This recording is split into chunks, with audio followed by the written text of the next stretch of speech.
बिस्मिल्लाहिर्रहमानिर्रहीम। मोहतरम सामीन, अस्सलामु अलैकुम वरहमतुल्लाहि वबरकातुहू। मैं उम्मीद करती हूँ कि आप सब खैरियत से होंगे, खुशहाल होंगे। अल्लाह ताला आपको ऐसे ही खुश और आबाद रखे।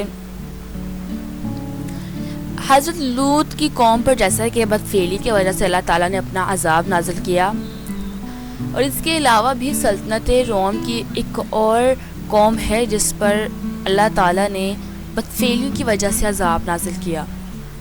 वो कौन सी कौम है, उसका ताल्लुक़ किस किस्म की बदफेलियों से था, अज़ाब किस तरह नाज़िल हुआ, ये सब हक़ाइक़ जानने के लिए इस वीडियो को लास्ट तक ज़रूर देखिएगा। और अगर वीडियो अच्छी लगे तो चैनल को सब्सक्राइब कर दीजिएगा, वीडियो को लाइक और शेयर ज़रूर कीजिएगा।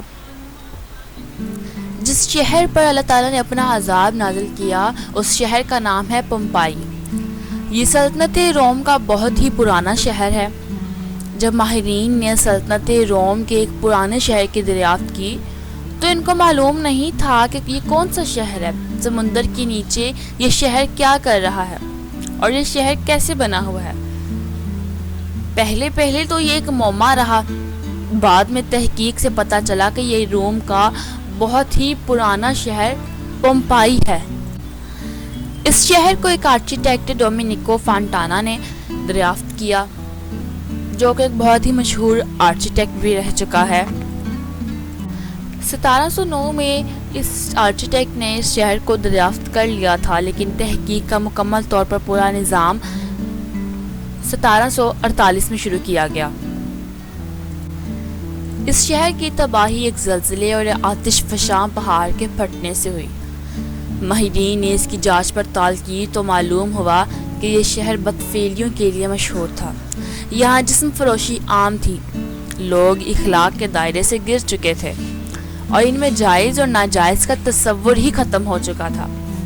यहाँ जिस्म फरोशी के अड्डे आम चलते और दूर दूर से लोग यहाँ आते। जब इससे कुछ इसार मिले तो इसको जदीद रिसर्च सेंटर्स भेजा गया। ये आसार यहाँ की दीवारों और दीगर इमारतों के हिस्से थे। इस पर कदीम रोम की ज़बान में लिखी हुई थी।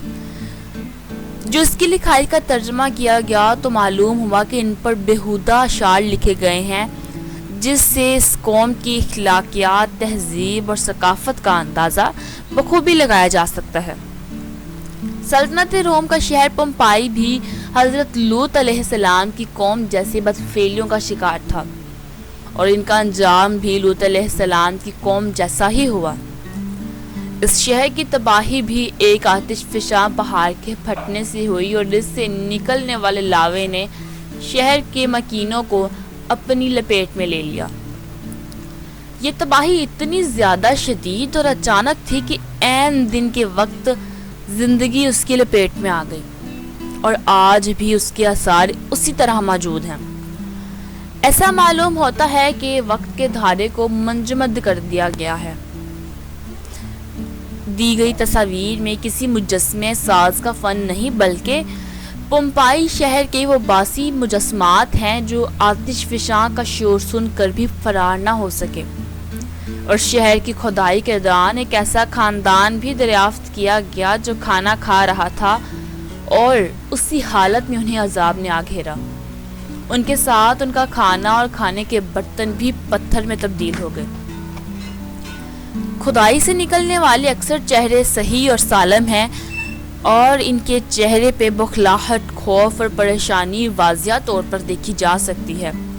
इनमें से कुछ मुजस्मात तो ऐसे भी थे जिससे इनकी बदफेली का अंदाज़ा लगाया जा सकता था। ये मुजस्मात अजाब के आते ही फ़ौरन पत्थर में तब्दील हो गए, और कुछ को तो हरकत करने का भी मौका ना मिला।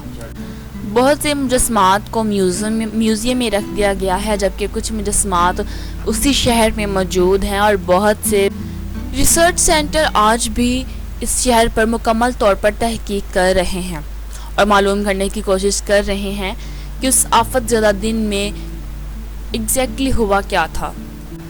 इन मुजस्मात को देखने के लिए बहुत से लोग दूर दूर के इलाकों से सियाहत के लिए भी आते हैं। बस ऐसी ही कौमें होती हैं जो अल्लाह ताला के अहकाम की नाफरमानी करती हैं اور اللہ تعالیٰ ان پر عذاب نازل کرتے ہیں۔ میری آپ سب سے درخواست ہے کہ اس ویڈیو کو لازمی شیئر کریں تاکہ لوگ یہ جان سکیں کہ عذاب بدفعلیوں کی وجہ سے ہی آتے ہیں اور آئندہ آنے والی نسلیں بھی بدفعلیوں سے بچ سکیں۔ آج کی یہ انفارمیٹیو ویڈیو آپ کو کیسی لگی کمنٹ سیکشن میں اپنی قیمتی رائے کا اظہار ضرور کیا کریں، اور اسی طرح کی مزید اچھی ویڈیوز کا نوٹیفیکیشن لینے کے لیے چینل کو سبسکرائب کر دیں۔ اپنی دعا میں یاد رکھیں۔ اللہ حافظ۔